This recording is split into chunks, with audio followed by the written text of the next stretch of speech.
Welcome and welcome back, Federal Comma Podcast family, to another episode. What are we talking about? Oh, we are giving you some recommendations for Kindle Unlimited as well as Audible Plus. Mm-hmm. Now, just a heads up, I have only read one of these books I've recommended. The other four I have on my TBR. Liz, you've read all of yours, is that correct? Yes. Okay. So, just so you are aware, this is what we're going to do. We have quite a few that we're going to go over. Go ahead and get you a snack and a drink and come back and join us.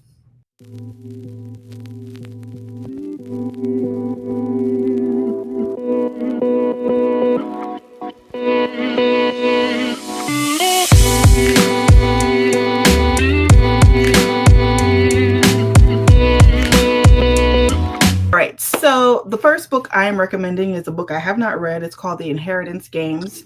I saw this girl, her name is Bokimo. She does like animations of books and tells the story typically within 15 to 20 minutes. And I was like, oh, that That's sounds great. cool. Yeah. So let me just read the synopsis for you. It says Avery Grams has a plan for a better future: survive high school, win a scholarship, and get out.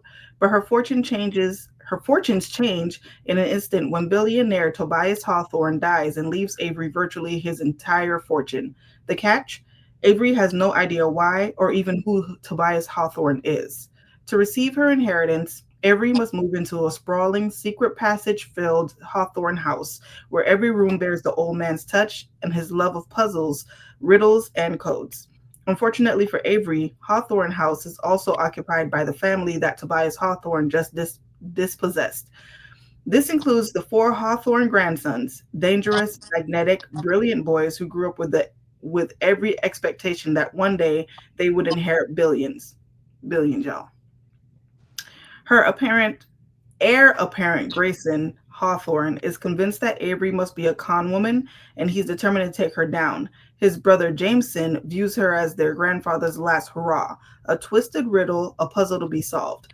Caught in a world of wealth and privilege with danger around every turn, Avery will have to play the game herself just to survive. Listen, the way the girl explained this book, there's a love triangle with the brothers, right? And then there's two sisters as well that live there, and they try to kill her multiple times. And then there's a missing person that comes into the picture that explains a lot of why what happened. Mm. And I was like, what? So this is actually like a mystery thriller type book. Interesting. Let me get my pen, add that to my TBR. What's your book? Liz? So my first Audible Plus book is Murder in the Patel Motel. Murder at the Patel Motel. Now, this has multiple authors. It's an Mhm. Audible original. So I don't know if that has anything to do with it. It has a lot of narrators. It is available on Audible Plus, obviously, because that's what we're doing. But it's dramatized as well. So you Mhm. hear the background, you hear, plates clinking. It's really, Aw. really good. So we have the son who's always tried to live up to whatever to the father. The father, the family, basically the whole Patel family, they all own hotels, but they have their own franchises. Mhm. So this one follows the main character's father's franchise. He's the main character is someone who puts together events for like the gala and stuff like that. He lives in New York. He flies out to the hotel to do a 40th anniversary um celebration for the hotel and his father. While he's there, he's trying to like, hey dad, look, I'm doing great. His dad ends up passing away. He was poisoned. So the son does not give up. He unravels secrets within the family. Mm. Like he has this cousin that came to live with him from India when he was 12, and he's acting weird because he just wanted to take over the motel. Mhm. Just It was very well written, very well narrated. Definitely recommend. It is still like these are all still on Audible Plus. I only say still because Audible shook things up and a Yeah. lot of our books are not available anymore. But this Yeah. one is. So I recommend Murder at the Patel Motel Okay. by Okay. like 5,000 authors. No, it's like three. So yeah, that's my what's your next book? My next book is We Hunt the Flame by Hafsa Faisal. She wrote. We Hunt the Flame? Mhm. I like that. That's different. I had to think about Carrie it. loved it. Okay, so then I love it. I can't stand her. Now you know. You see how you get me? You know if Carrie likes it, I might like it. So it says people lived because she killed. People died because he lived. That's how you start a. So, Okay. You got me. Go ahead. right. Continue. Zafira is the hunter, disguising herself as a man when she braves the cursed forest of the Ars to feed her people.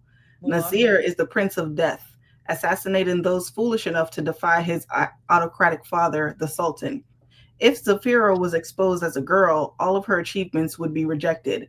If Nazir displayed his compassion, his father would punish him in the most brutal of ways. Both Zafira and Nazir are legends in the kingdom of Araya, but neither wants to be. War is brewing, and the Ars sweeps closer with each passing day, engulfing the land in shadow. When Zafira embarks on a quest to uncover a lost artifact that can restore magic to her suffering world and stop the Ars, Nasir is sent by the Sultan on a similar mission: retrieve the artifact and kill the hunter. But an ancient evil stirs as their journey unfolds, and the prize they seek may pose a threat greater than either can imagine. This kind of sounds like a retelling of Aladdin. Mixed with Mulan. Yeah, yeah. Could be. It sounds interesting. You had At me. least, Like you stopped and I didn't want you to stop. Like, yeah. That's it. no, I like that. So she wrote A Tempest of Tea, which I read earlier, and I was like, wait, I don't understand. So I have to go back and read it. But this duology is 2 books. It's already completed. Everyone raves about it, and Carrie, of course, raved about it. So I'm gonna read it. Kindle Unlimited. There you go. What's your next book, Liz? My next book is A Woman in Black by Susan Hill. This is a horror, a ghost story. It was made into a movie and it had Mhm. Daniel Radcliffe. I loved the movie. I saw it in the movie theater. Such a good movie. I know some people didn't like the ending. I loved the ending. Um, the main character loses his wife and he works for an accounting firm. This is back in the horse and carriage motor car days. And his firm is like, hey, we're going to send you out to our oldest client, because the person who handled it had passed away. So now it's given to him.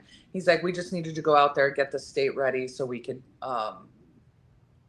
handle the funds as we need to. Mhm. And he sends him out to this place and she lives, those are marshlands, right, where the water comes up and yeah. So the house is in the middle of the marshlands. Like once the tide goes up, you're stuck in that house. Okay. So it's a ghost story. He goes there to try to get everything figured out and he comes in contact with an old story that has not been solved yet. That's why he's seeing the ghosts. Very well narrated. The story is great. It Mm. does have its little differences from the movie, but not Yeah. much. Good enough. So I recommend if you're into a good, it's not too long, nice little spooky read. This is it. Because it's not like, well, I mean, let me not say that. For me, I could sleep afterwards. So it's not something so crazy Yeah. like some of the other books I've read that I've had to have someone sit in the bed with me while I.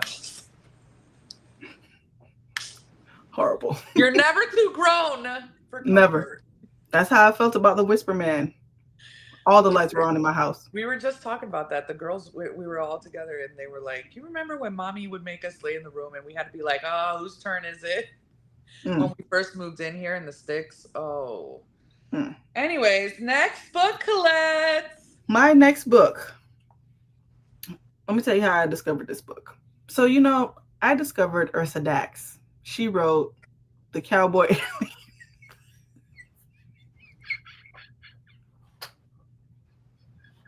I don't care. She wrote The Cowboy Alien books. And so there are 6 books that are I'm currently not doing completed in this. the series. The 7th book comes out in November. I will read that when it comes out in I'm November. I sure don't you care. will. And so I was looking for some more tomfoolery like that to delight my soul. And so I found Taken by the Alien Next Door by Tiffany Roberts.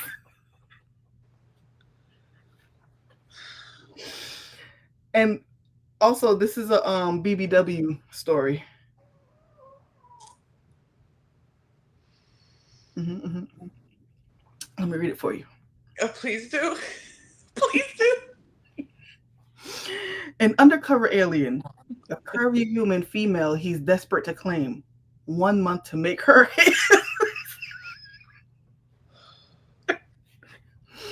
Tabitha Matthews has never had much luck with men. Her past relationships only left her heart aching and her self esteem beaten down. But who needs them? She's doing just fine on her own. She has a booming home business, an adorable, mischievous dog, and she just became a first time homeowner, right next door to the hottest man she's ever seen. Oh, did she mention that he happens to be an alien? An alien with dreamy, glowing eyes, wicked fangs and claws, and a tail. But she's not supposed to know that, and only finds out after her wonderfully considerate dog leaves a big, odorous gift in her neighbor's backyard, which promptly results in her being kidnapped. Now she's tied to the alien's bed because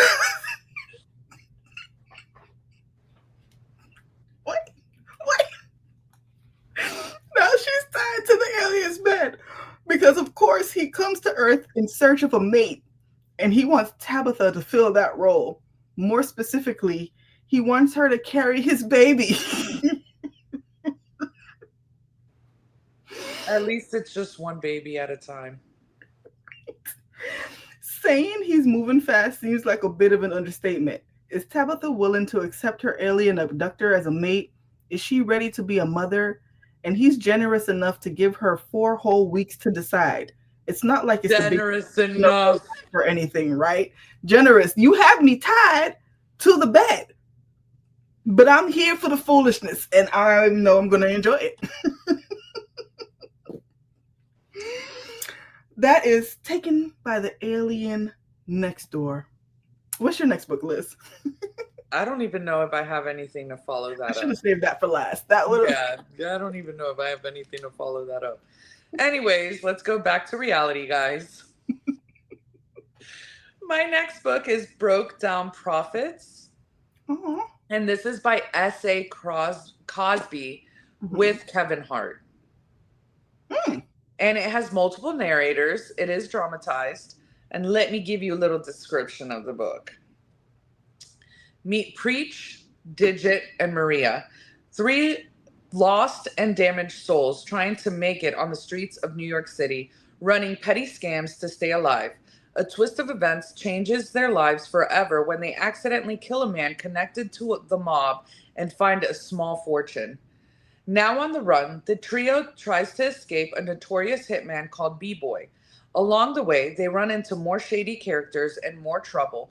Seduced by the siren call of the money and struggling with their own demons, Preach, Digit, and Maria will soon discover even the closest bonds can't overcome their past traumas as they race toward a dark, self fulfilling prophecy of their own making.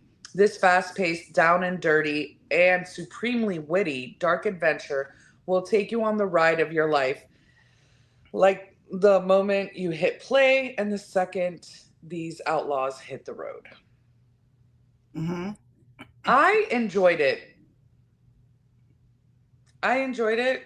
They're running from Bebop, like from Bebop. the Ninja Turtles. We're not doing the names. We're not doing the names, Collette. Okay?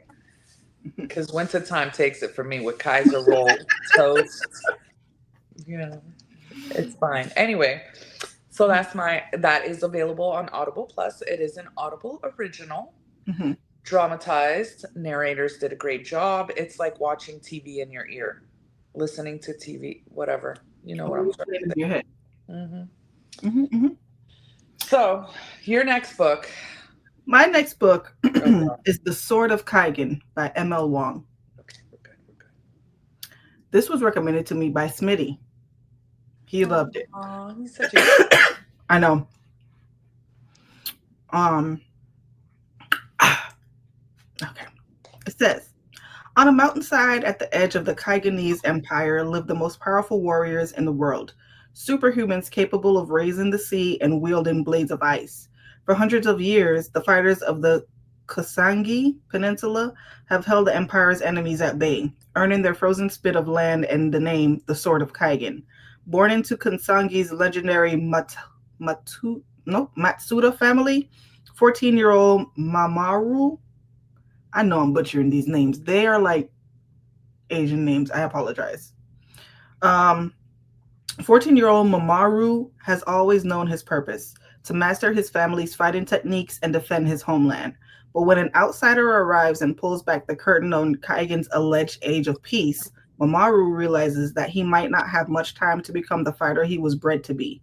Worse, the empire he was bred to defend may stand on a foundation of lies. Misaki told herself that she left the passions of her youth behind when she married into the Matsuda house. Excuse me.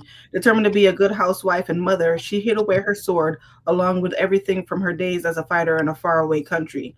But with her growing son asking questions about the outside world, the threat of an impending invasion looming across the sea, and her frigid husband grating on her nerves, Misaki finds the fighter in her clawing its way back to the surface. When the winds of war reach this peninsula, will the Matsuda family have the strength to defend their empire, or will they tear each other apart before the true enemies even reach their shores? That sounds good. Yeah, he said he shed a thug tear reading this book. So, for this man that says that he's not an emotional reader and he cried, I was like, wait a minute. I don't know if I want my heart wrenched out like that, but I'm definitely intrigued. So, there you have it. The Sword of Kaigen by M.L. Wong. What's your next book, Liz? My next book is A Stranger in the Woods by Annie Taylor. Let me give you a brief description. Photographer Isla Wilson is thrilled she's landed her dream job, but the clients who hired her are getting stranger by the day. She ain't lying, especially the wife. It sounded so perfect. A month's assignment at the misty, sprawling Scottish Highlands property of brilliant architect Alban McGregor and his wife Jessica. But deep in the woods, there's a chilling playhouse. 2 years ago, the McGregor's daughter, Elodie, died after being abducted and taken there. Alban refuses to knock the playhouse down, and he keeps a picture of it on his wall. Isla senses that both Alban and Jessica are keeping terrible secrets. The closer Isla comes to getting answers about Elodie, the more the danger mounts. And with a dense cover of snow now blanketing in town, all chance of escape might already be gone. Let me tell you how that description gives absolutely nothing. Nothing. That doesn't remind me of the book you talked about. Yeah, exactly. Exactly. Anyways, read it. Listen. It's on Audible Plus. Listen to it. It's great. Yeah. What's your next book? My final book is a book I did read titled Lucid Dreams by Lady Nisha. Here we go. Go ahead. Let me read the synopsis for you and then I'm going to tell you how I really felt. After a horrific incident, Night and his twin Day are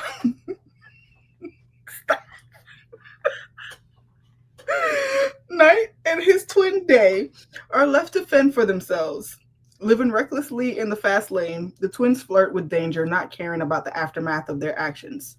Partying, popping pills, and getting money are just a few ways they cope with their untreated childhood trauma. Without the guidance of a strong male figure and the love of a nurturing mother, they can come off as rude and callous. For Hunter, life has never been easy. From birth, she was dealt a hand deemed unfair. With an alcoholic father and a deadbeat baby daddy, Hunter is suffocating and no one seems to care. After literally being knocked off her feet by Night, like literally knocks her over, Hunter is immediately turned off by his rude demeanor, but she can't seem to shake him. The lines between reality and dreams are blurred when the past and future collide. Loyalty is tested, greed is at an all time high, and several lives are left hanging in the balance. Night and Day learn that no matter how hard they try, they can never outrun their past. That doesn't give a good description of this book. Day may be the love of my life. He is the funniest character I have read in I don't know how long. He's funnier than Pierre. What? That Yeah. says a lot for you. He's funnier than Pierre. I thought Pierre was hilarious. I was dying laughing with Day. Day's a whole fool. They made the story for me. The love stories between Hunter and Knight, they took the cake. If you want to read this book, read it for Day. There's a lot of plots and twists and things that happen, but read it for Day. I was going to recommend this book. Side note, real quick. I was going to recommend this book for a book to read for a good time, but I had to save it for my Kindle Unlimited. So yeah, I think you'll enjoy it. Liz, what's your final book?